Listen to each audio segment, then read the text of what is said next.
I'll be sharing some interesting stories of my time as a 911 operator and dispatcher. This was one of my first calls. Contrary to common belief, only 10% of the calls we get weekly are actual emergencies. It's about 3 a.m.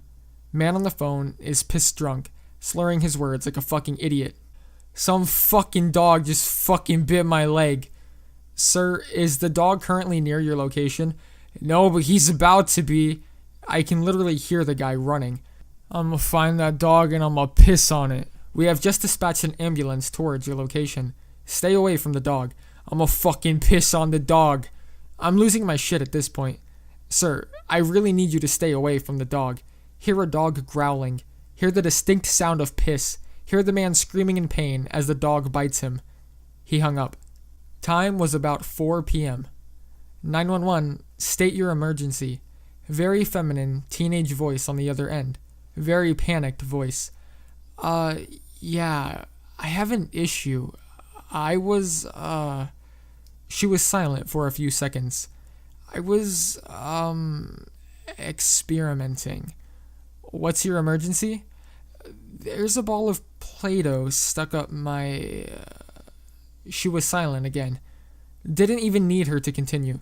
You'd be surprised how common this issue is. Is there an adult near you that's aware of the issue? My mom would kill me. Listen, my friend told me this is going to poison me. Should I be worried? It's non-toxic, but you need to get it removed as soon as possible. You're going to have to tell an adult, or I'll dispatch an ambulance to your location. Your choice. She hung up, one of the few times I didn't call back. Now, a bit more action. 11 p.m. There's someone outside my window. That was the first thing I heard. She said it before I even had the chance to say anything. How close are you to your window? Are they carrying any weapons? I don't know. It's just fucking staring at me. Always staring at me. Ma'am, an officer is currently on his way to your location. I need you to be as far away from the window as you can. Are your doors locked? Is it a familiar face? My doors are always locked. And yes, it's always there, fucking smiling at me. This time, it's closer than usual. Does it have a name, ma'am? Who is it? She stopped replying, but the line was still on. I was fucking freaking out, but had to keep my voice collected. Police officer calls me about 15 minutes later, saying this was a schizophrenic patient. Still scares me shitless. Woman calls around 3 p.m. An armed man was currently in the process of hijacking a neighbor's car. She confirmed that he had seen her through the glass door. Times like these, it's very fucking difficult to remain calm. Already had about 2 officers dispatched to her location. All I had to do was keep her calm. Officer tells me he's outside, waiting to escort her out from the backyard. Let her know. She's still on the phone with me. He's not there. Turns out the fucker was a few minutes away, and he lied for no apparent reason. Basically, she was outside, and a target, all thanks to that shitty officer. Tell her to go back inside and lock the doors. Officer finally arrives. Couldn't report him because it would fuck up my position. 8 a.m. in the morning. Little girl, sounded about 6 years old, calls in, crying and obviously panicking. What's wrong? Daddy's hurting mommy. Turns out she heard screams coming from her parents' room. Made her press the phone to the door to confirm my suspicions. Her mom was moaning. The little girl just assumed the locked door meant her dad was hitting his wife. Sent out a cop just in case this was actually a domestic violence case, even though I was pretty sure it wasn't. And here's why most of the people I work alongside of are on antidepressants, and why I'm no fun at parties.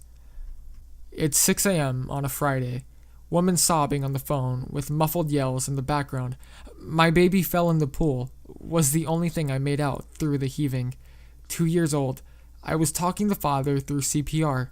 I can hear the mother screaming how she only took her eyes off of the baby for a minute. Apparently, the baby's name was Kayla because that's all the mother started screaming afterwards. Baby was not responding to CPR.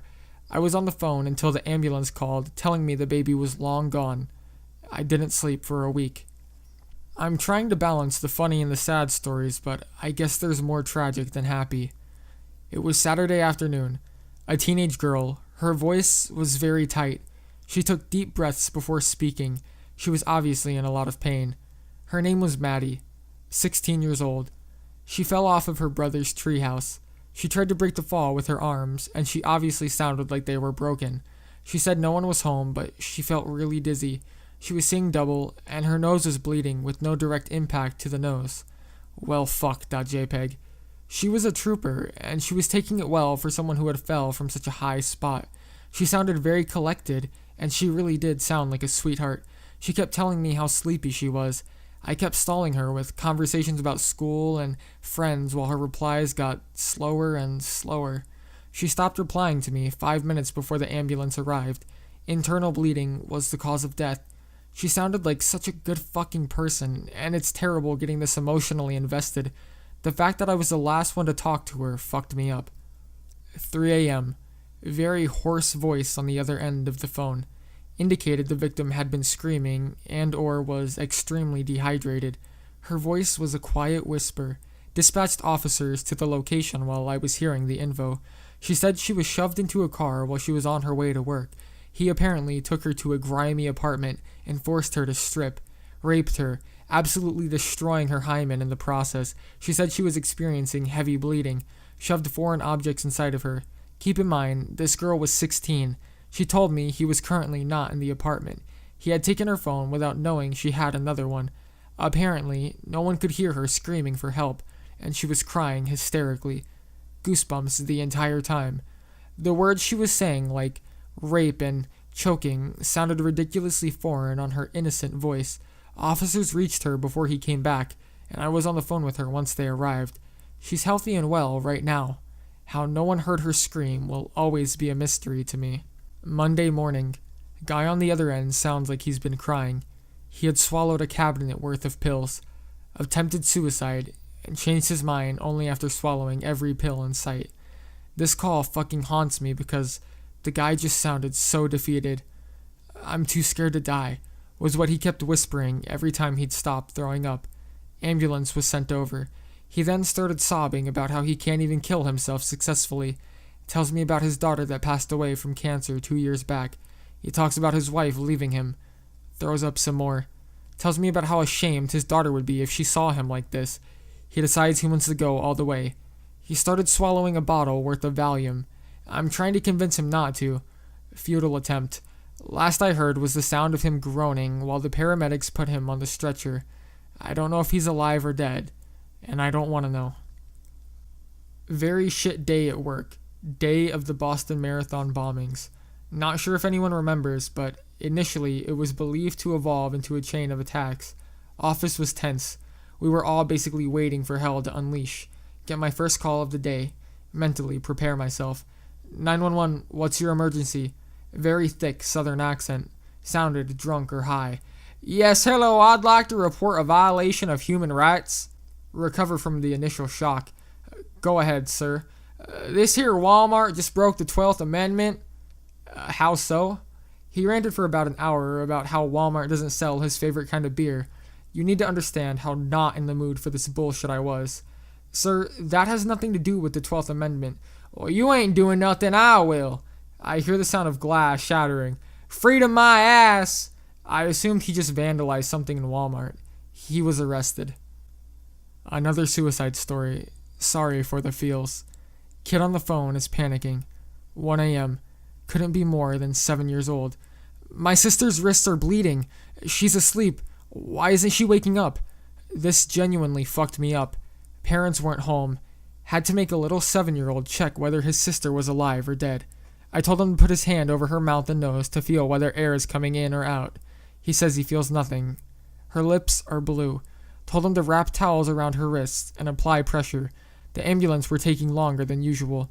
The little kid said she looked cold and lonely in the tub. I heard him run and grab something before heading back to the bathroom. He climbed in beside her and covered them both with a blanket.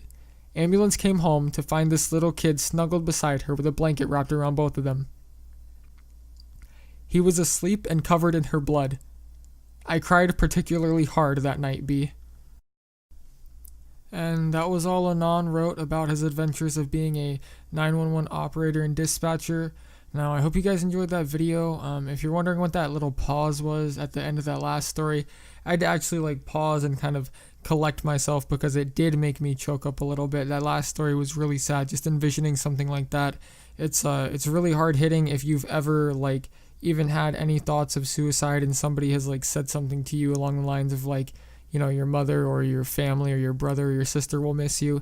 Just goes to show that like, shit like that actually does matter, and it does like really hurt people around you. And when kids are that young, it affects them, and like there's no way you could ever even imagine how they would like cope with it mentally. But yeah, I just thought that last story was really hard hitting, so that's what that pause was. I didn't want to edit it out, but I didn't want to just leave it in there without touching on it at all.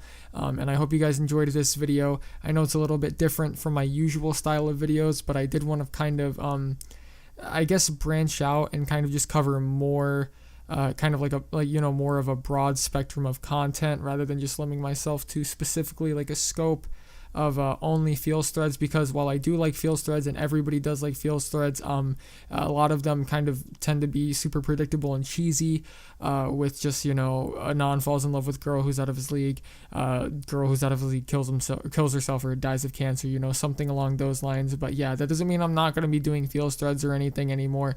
It just means that I am just letting you guys know that I can do other content and other stuff like this. And I hope this video turned out well, and I hope you guys like it, and I hope the reception is good. And as always, thanks so much for watching, guys. Thanks for 8.7k subs. That's fucking wild. That's crazy. We're almost at 10k. We're gonna do some cool shit at 10k, so be sure to stick around, guys. And yep, this has been Dovahbruh. Thanks so much for watching, guys, and I will see you in the next one.